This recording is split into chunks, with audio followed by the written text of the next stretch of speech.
Hello everyone. तो आज हम पढ़ने वाले हैं कंटेम्प्ररी वर्ल्ड पॉलिटिक्स का chapter number 6 environment and natural resources. तो अभी तक हमने देखा कि इंटरनेशनल लेवल पर कंट्रीज का, उनकी गवर्नमेंट का क्या स्टैंड रहा, कैसे वो चाहते हैं कि हम एनवायरनमेंट को बचाएं, रिसोर्सेज को डिप्लीट होने से, बर्बाद होने से बचाएं।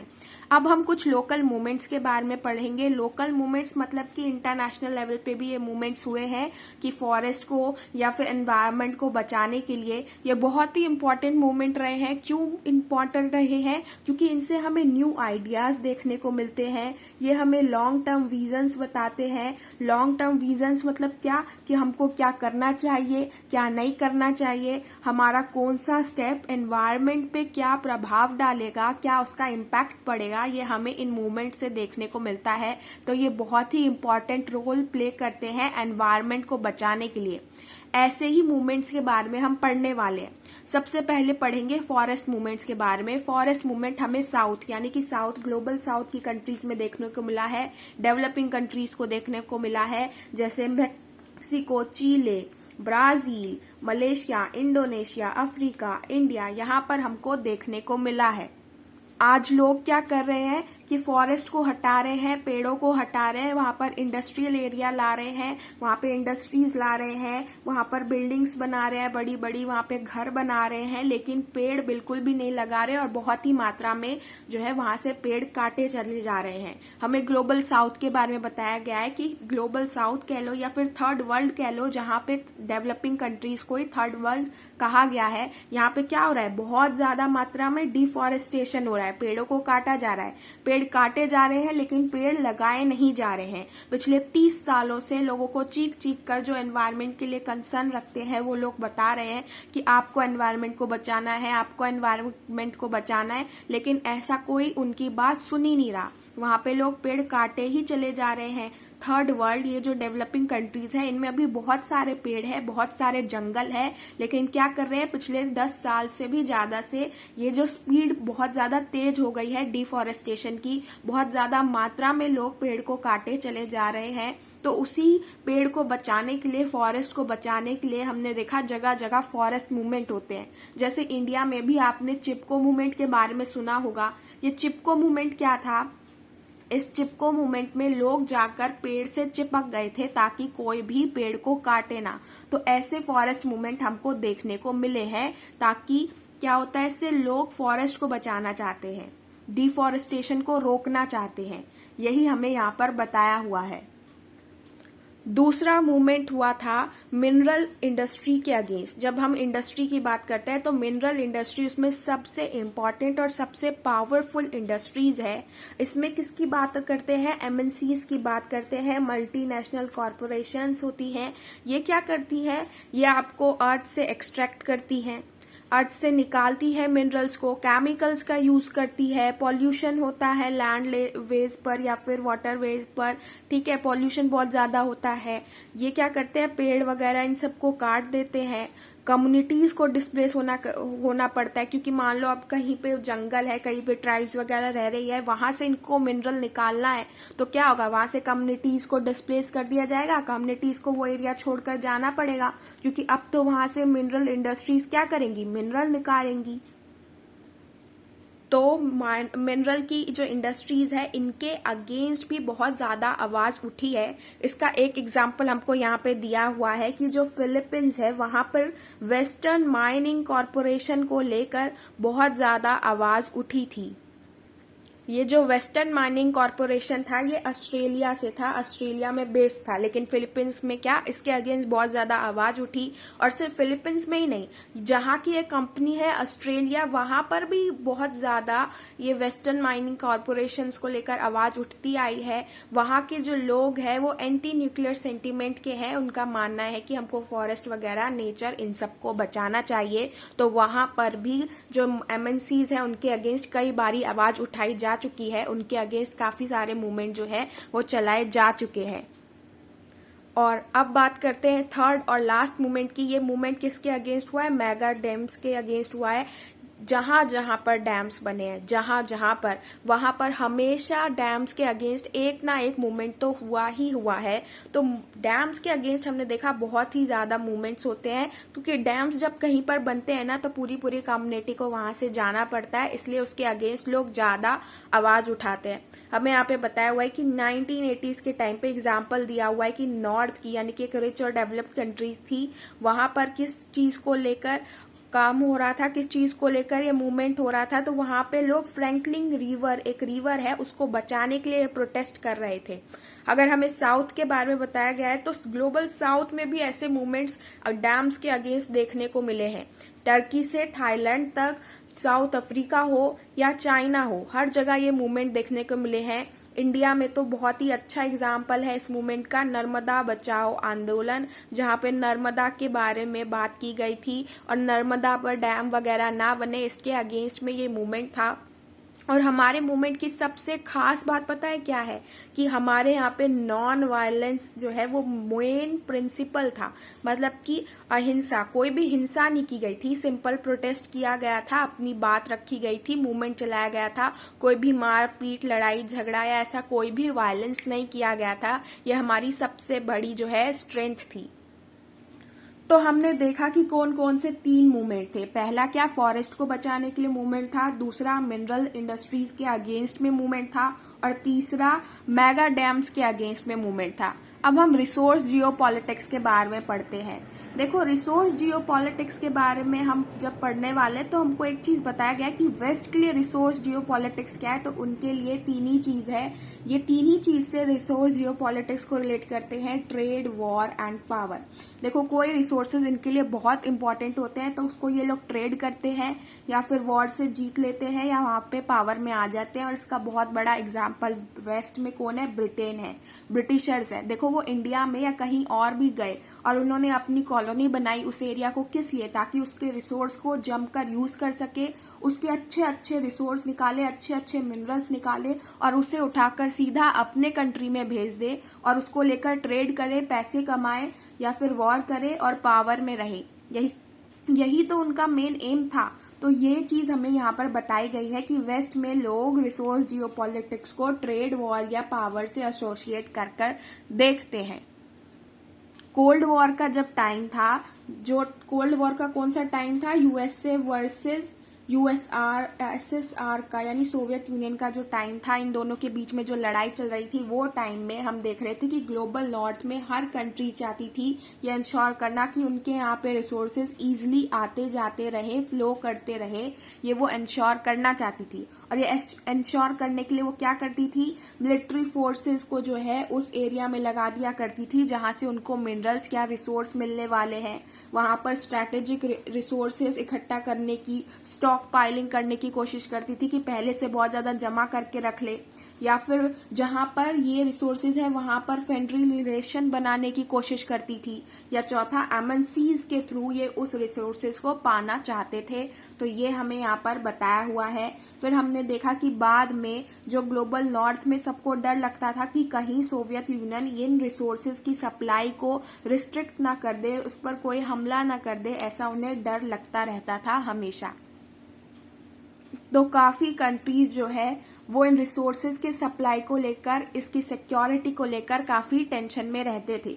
अभी हमें 2 इम्पोर्टेंट जो है रिसोर्स के बारे में बताया जा रहा है। देखो, सबसे पहले ऑयल के बारे में बात करते हैं। इस पर तो पूरी ग्लोबल इकोनॉमी जो है डिपेंड करती है।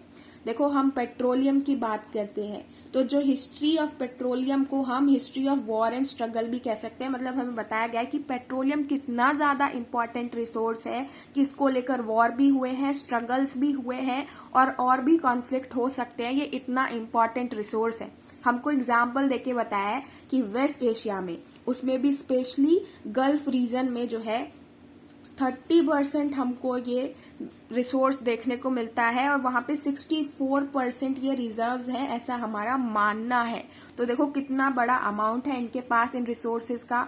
हमको बताया हुआ है कि सऊदी अरेबिया में वर्ल्ड के टोटल रिजर्व्स का क्वार्टर है, कितना ज्यादा अमाउंट है। और ये सबसे ज्यादा सिंगल लार्जेस्ट प्रोड्यूसर है। आपने सुना भी होगा कि सऊदी अरेबिया में तो तेल के कुएं हैं, तो बहुत ज्यादा तेल उनके यहाँ पे है, सबसे सिंगल लार्जेस्ट प्रोड्यूसर है वो। और इराक जो है दूसरे नंबर पर आता है। और अभी भी इराक की जो पूरी टेरिटरी है, उसका पूरा एरिया है, उसको एक्सप्लोर नहीं किया गया है। काफी लोगों का तो ये भी मानना है कि अगर हम इराक को पूरा एक्सप्लोर कर लेंगे तो शायद हम ये देखने को मिलेगा कि इराक अभी जितना प्रोड्यूस करता है उससे भी ज्यादा उसके पास रिसोर्स होंगे। ये भी काफी लोगों का मानना है। तो हमने देखा कि ऑयल कितना ही इम्पोर्टेंट रिसोर्स है और इससे कितनी अच्छी इनकम भी आती है। और ये कहाँ पे यूज होता है? ये हर जगह ऑयल तो सबको जरूरत होती है। यूएसए में भी यूज हो रहा है, इंडिया में भी यूज होगा, चाइना में भी यूज होगा। लेकिन ये एरिया जहाँ पे यूज हो रहा है और ये एरिया जहाँ पर ये प्रोड्यूस हो रहा है, इन दोनों के बीच में अच्छा खासा डिस्टेंस है। तो हमने देखा कि सबसे ज्यादा किसी के पास रिसोर्सेज है तो सऊदी अरेबिया के पास में है। अब इस ऑयल के बाद में हमें बताया जा रहा है वाटर के बारे में कि वाटर कितना इम्पोर्टेंट रिसोर्स है। वाटर को लेकर भी कॉन्फ्लिक्ट हुए हैं और हो भी सकते हैं। तो वाटर की हम देख रहे हैं जगह जगह स्कार्सिटी है। स्कार्सिटी मतलब कि जगह जगह वाटर की कमी होती जा रही है। इसको लेकर क्या वाटर वॉर्स भी होते हैं। वाटर वॉर्स किसको लेकर होते हैं? शेयरिंग ऑफ वाटर को लेकर, कि पानी जब शेयर करने की बात होती है तो कई बारी जो है वॉर जैसी स्थिति हो जाती है कि कई बारी बहुत ज्यादा कॉन्फ्लिक्ट हो जाते हैं। अब कॉन्फ्लिक्ट किस चीज को लेकर होते हैं? कॉन्फ्लिक्ट होते हैं डाउनस्ट्रीम वर्सेस अपस्ट्रीम का। मतलब देखो मैं एक एग्जाम्पल के साथ में समझाती हूँ। मान लीजिए यहाँ से नदी जो है वो यहाँ पे ऐसे बह रही है। ये हो गया अपस्ट्रीम, ये हो गया लो स्ट्रीम, डाउन स्ट्रीम। अब यहाँ से पानी बह रहा है, ऊपर से नीचे की तरफ पानी बह रहा है। तो ये लोग क्या करते हैं? ये लोग कई बारी ज्यादा पानी यूज कर लेते हैं या फिर इस पानी को बहुत ज्यादा गंदा कर देते हैं या फिर रोक लेते हैं ताकि ये पानी जो है नीचे वालों तक पहुंचे ना, या फिर नीचे वालों तक बहुत गंदा पानी पहुंचे। अगर यहाँ से पानी को पॉल्यूट कर देंगे, इसमें गंदी चीजें डाल देंगे, तो नीचे भी तो लोगों के पास पुअर क्वालिटी का पानी पहुंचेगा। ये आरोप लगाते हैं नीचे रहने वाली स्टेट्स ऊपर रहने वाली अपर स्टेट्स पर कि तुम्हारे यहाँ से जो पानी आता है वो बहुत ही गंदे क्वालिटी का आता है। और इसी को लेकर जो है कॉन्फ्लिक्ट ज्यादातर हमको देखने को मिलते हैं। और कौन कौन से कॉन्फ्लिक्ट हुए हैं इसके एग्जाम्पल्स भी हमको दिए हुए हैं, जैसे इजराइल, सीरिया, जॉर्डन, इनके बीच में कॉन्फ्लिक्ट चल रहा था 1950s और 60s के टाइम पे। क्यों? क्योंकि ये लोग चाहते थे कि जॉर्डन और यारमुक के रिवर के पानी को जो है डाइवर्ट कर दिया जाए। इस चीज को लेकर इन तीनों के बीच में कॉन्फ्लिक्ट चल रहा था। टर्की, सीरिया और ईरान के बीच में डैम्स को लेकर कॉन्फ्लिक्ट चल रहा था कि ये लोग यूफ्रेट रिवर पर डैम बनाना चाहते थे। तो हमने देखा कि कैसे यहाँ पर पानी को लेकर भी वॉर होने की स्थिति आई है, जिसे वाटर वॉर्स भी कहते हैं। और लोगों का मानना है कि आगे टाइम पर और ज्यादा ये कॉन्फ्लिक्ट बढ़ेंगे ही, क्योंकि पानी तो बहुत ही ज्यादा जरूरी है सबके लिए। हर इंसान को पानी की जरूरत होती है और हर कंट्री को पानी की बहुत ज्यादा जरूरत है। तो पानी को लेकर बहुत ज्यादा कॉन्फ्लिक्ट हुए भी हैं और आगे भी देखने को मिलेंगे, ऐसा काफी लोगों का मानना है। अब हम आ गए हैं लास्ट टॉपिक पर, और ये लास्ट टॉपिक है the indigenous people and their rights. तो इंडिजीनियस पीपल कौन है? देखो, जो लोग हमारी आज की जो कंट्री है उसमें इतने पहले से रह रहे हैं कि दूसरे कल्चर से लोग यहाँ पर ट्रैवल करते हुए नहीं आए थे, तब से वो लोग यहाँ पे रह रहे हैं और इसका हिस्सा बने हुए हैं, वो है इंडिजीनियस पीपल। मान लो एक कंट्री है, वो कंट्री क्या है, उसमें सबसे पहले जो लोग आए वही इंडिजीनियस पीपल है, कि उससे पहले कोई और आया नहीं था, वही लोग यहाँ के थे जो यहाँ पर रह रहे थे। उसके बाद अलग अलग कल्चर से लोगों ने आना शुरू किया यहाँ पर उससे पहले सिर्फ वही रह रहे थे, या फिर उनके आने वाली जो जनरेशन है, पीढ़ी है, वो अब रह रही है। वो लोग हैं इंडिजीनियस पीपल। हमें उन्हीं इंडिजीनियस पीपल के बारे में यहाँ पे पढ़ाया जाएगा। ये उसकी डेफिनेशन लिखी हुई है।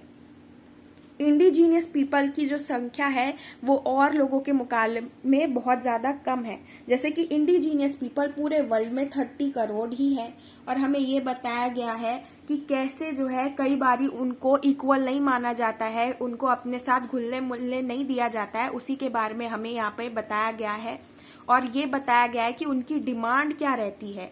बहुत जगह हमने देखा है कि अगर पूरे वर्ल्ड में 30 करोड़ इंडिजीनियस पीपल है तो हर जगह कुछ ना कुछ लोग होंगे। जैसे इंडिया में किसको इंडिजीनियस कहेंगे? ट्राइब्स को माना जाता है कि सबसे पहले वही यहाँ पर रहते थे, बाद में अलग अलग कल्चर से यहाँ पर लोग आए तो ट्राइब्स क्या हो गए? इंडिजीनियस पीपल हो गए। ऐसे ही हमने बांग्लादेश में या अलग अलग जगह पर हमको इंडिजीनियस पीपल देखने को मिलेंगे। और हर जगह पर इनकी क्या डिमांड होती है? इनकी डिमांड होती है इक्वालिटी के लिए। इनकी डिमांड होती है कि हमको हमारी आइडेंटिटी रहने दो, हमें अपनी आइडेंटिटी को मेंटेन करने दो। चाहे ये किसी भी एरिया में रहे, इंडिया में रहे या इंडिया के बाहर रहे, कोई भी एरिया हो मैटर नहीं करता, पर इनकी बेसिक से डिमांड यही होती है, डिमांड फॉर इक्वालिटी। ये भी बराबरी का हिस्सा चाहते हैं, बराबर मानना चाहते हैं। ये चाहते हैं कि लोग इनको अपने से अलग ना समझे, कोई कंट्री इनको अपने से अलग ना समझे, बल्कि सब समझे कि ये लोग भी उनके जैसे ही हैं, उनके बराबर ही हैं, उनके जैसे ही हैं, इनको इक्वल समझे। यही इनकी डिमांड रहती है। और दूसरी डिमांड रहती है कि इनसे इनकी आइडेंटिटी नहीं छीनी जाए, ये अपनी आइडेंटिटी को ऐसे ही मेंटेन करे और इनसे इनका जो घर है, इनका जो फॉरेस्ट है वो भी इनसे ना छीना जाए। ये इनकी डिमांड रहती है।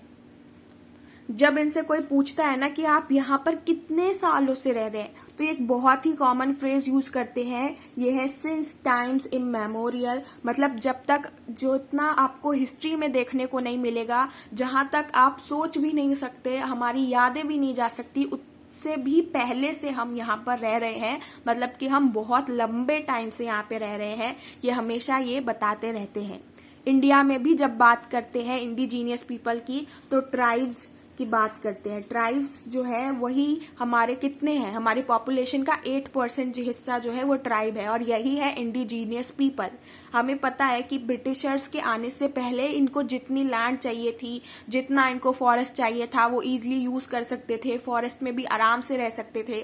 लेकिन ब्रिटिशर्स आने के बाद इनको फॉरेस्ट में आराम से रहने नहीं दिया गया, फॉरेस्ट से भी इनको निकाला जाने लगा या रिस्ट्रिक्ट करने जाने लगा कि तुम इतने ही एरिया में घूम सकते हो, इतना ही काम कर सकते हो। तो ये हमें यहाँ पर बताया हुआ है कि उनके बाद में कितना ये रिस्ट्रिक्ट हो गया, और उसके बाद रिस्ट्रिक्ट होता ही चला गया। आज भी वो फ्रीली उनको वहां पर उनका फॉरेस्ट नहीं दिया जाता है, ये हमको बताया गया है।